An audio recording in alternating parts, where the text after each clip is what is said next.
Hey everyone, welcome back for another video, and I want to show you how to improve your aim. So I'm going to go over a couple of things, such as mouse tips, some movement tips, and some general optimization tips that I suggest that you may want to have. So let's get started. I'm in the aim correction facility with this guy who's AFK. I'll put a link in the description for this map. I'll have it near the top or something, so you could just go to here. It's usually empty, but I mean it's a nice place to go to just try out some different guns. These are not prison life guns, but I mean I'll join a prison life game and I'll show you some stuff there. But anyway, so let's just choose GPR, and so CQC means close quarters combat, MQC means medium quarters combat, and LQC means long quarters combat. We're just gonna go here, and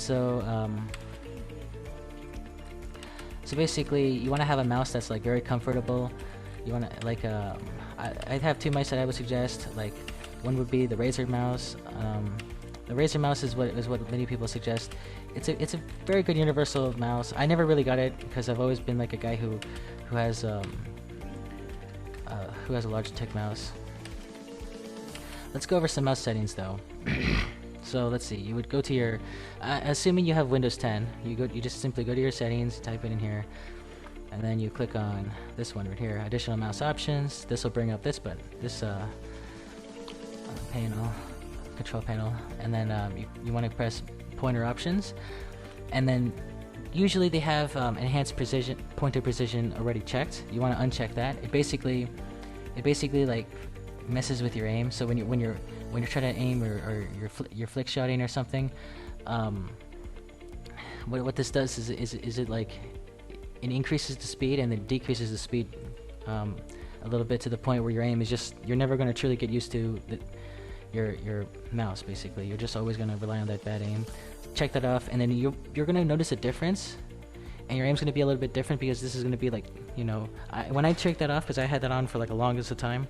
When I checked it off, my aim was off, but then after about 5 days, it just became good again. Let's see. So mine is currently set to, let's see, 1 tick, 2, 3, 4, 5, 6, 7, 8, 9, 10, 11. So 6 out of 11, right in the middle. This setting is pretty good. It's decently fast, and but it's also not too, not too fast, because a faster speed would decrease your long range, but increase your potential of hitting, snapping onto them in close range. But then a super slow speed will, make your long range more precise, and a slower speed also helps you in first-person shooter games. But then a slower speed has a negative effect, where if you're in third person, like the prison life, and you're trying to fight someone in close quarters combat, it basically makes it harder to track them when they start jumping around, and you have a slow mouse. So these are my mouse settings. Let's see. Let's go over to the next settings.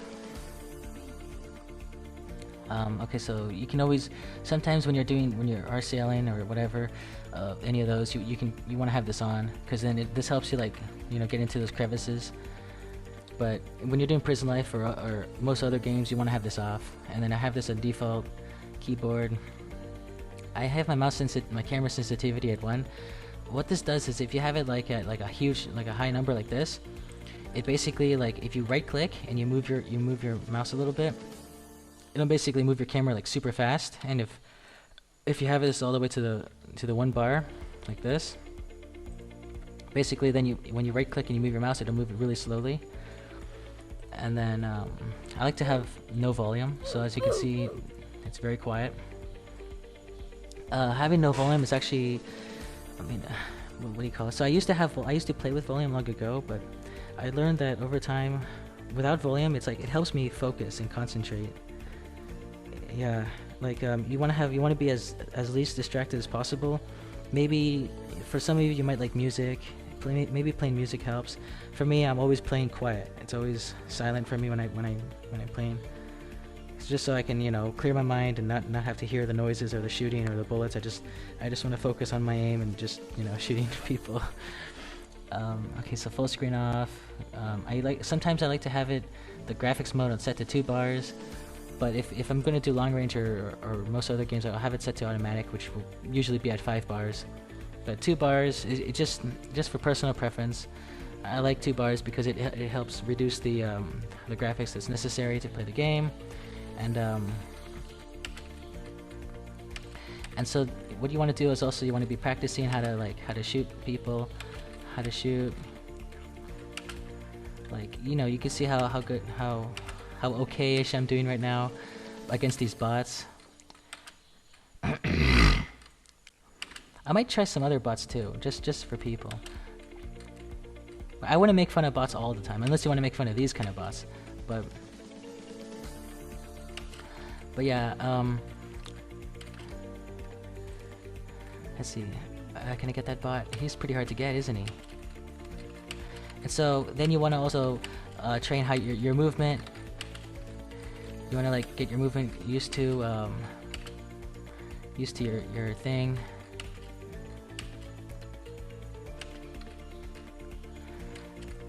So this is basically the practice portion of it.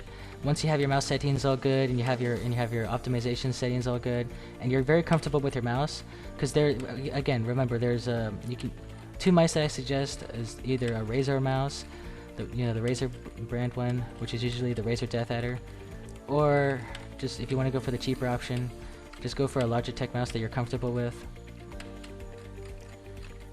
And then and just go for that mouse. Make sure it's a properly fitting mouse. It doesn't, and then, because you don't want your hand to strain when you're playing. That's never fun. You don't want it to be too small, and you also want a mouse a mouse pad too. Mouse pads always help. They help you out a lot. And you want a decent keyboard, a keyboard that'll react pretty well. Hey, let's zoom out.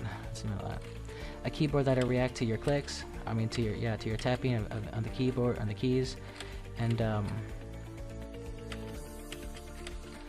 what else was I gonna say? So for me, I have a Dell keyboard, and it works very fine. It's basically it's not a gamer keyboard. I don't have anything gaming related, and then basically you want a keyboard that's easy to tap on, but you also don't want it to be too easy, because you don't want to accidentally like tap on a key that you didn't intend to tap on.